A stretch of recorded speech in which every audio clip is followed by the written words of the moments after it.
Hi guys! So for today's video is going to be another wear test. At ang i-wear test ko is itong dalawang lippy from Issy and Co. Cosmetics. Ito yung pinapromote ni Alex Gonzaga. And what I have is yung liquid lipstick. And I have the shade Love Potion. And then dito sa Issy and Co. or Issy and Company. Ito yung lipstick pen. And then, I have the shade Cardinal.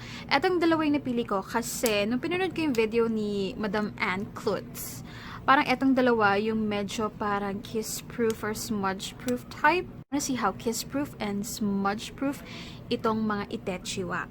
Pero, for today, unahin ko muna to. Yung liquid lipstick, and then, isisingit ko yung another wear test for this one. Okay. So, liquid lipstick, it has a frosted glass or acrylic. And then, pag binuksan mo, you know, the typical doe foot applicator. Smells sweet.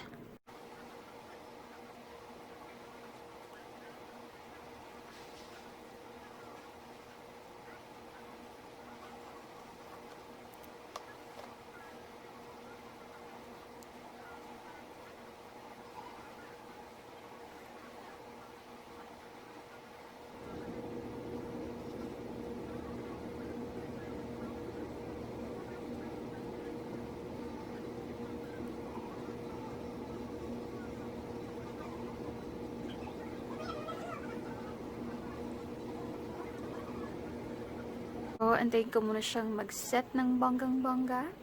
Pero yung consistency niya, it's very creamy. Nag-glide naman siya. And it has a slight tackiness.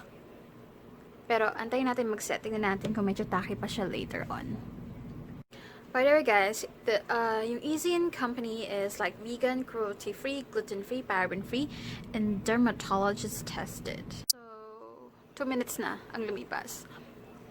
Meron pa rin siyang just very slight tackiness. And then, tingnan natin kung meron pa rin siyang konting transfer. So, antayin natin mag-set. Konti pa. So, 30 seconds is not enough, guys. Not even 2 minutes. Alright guys, so it's been 10 minutes now. Testingin natin. Dito naman sa kabila.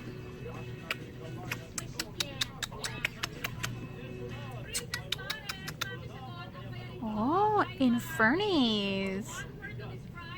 Okay, so, kiss-proof nga siya for now. Tingnan natin kung gaano siya katagal. If it's waterproof, food-proof, or kung kiss-proof pa rin siya later on. Pluggable.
sa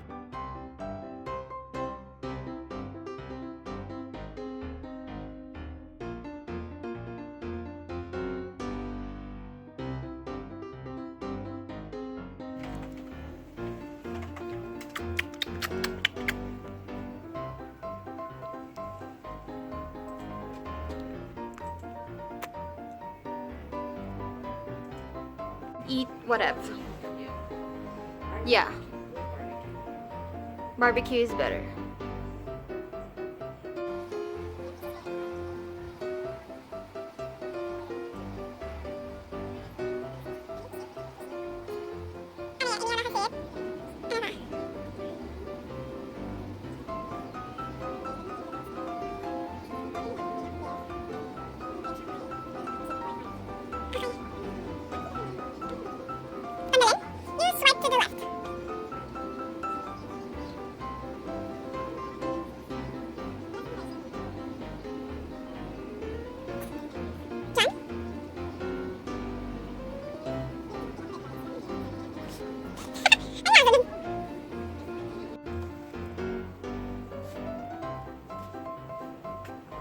Din din din din din.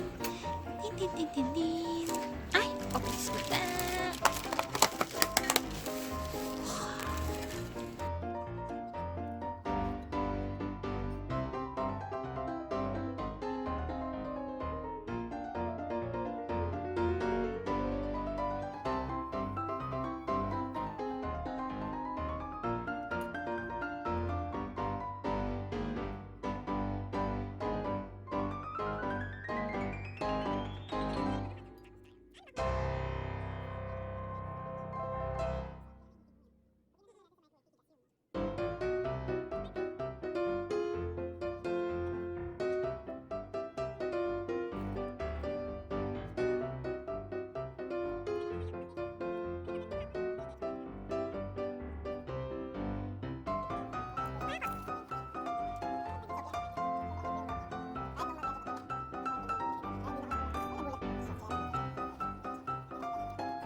Tingnan mo yung ganun mo para nagko-contour ako eh.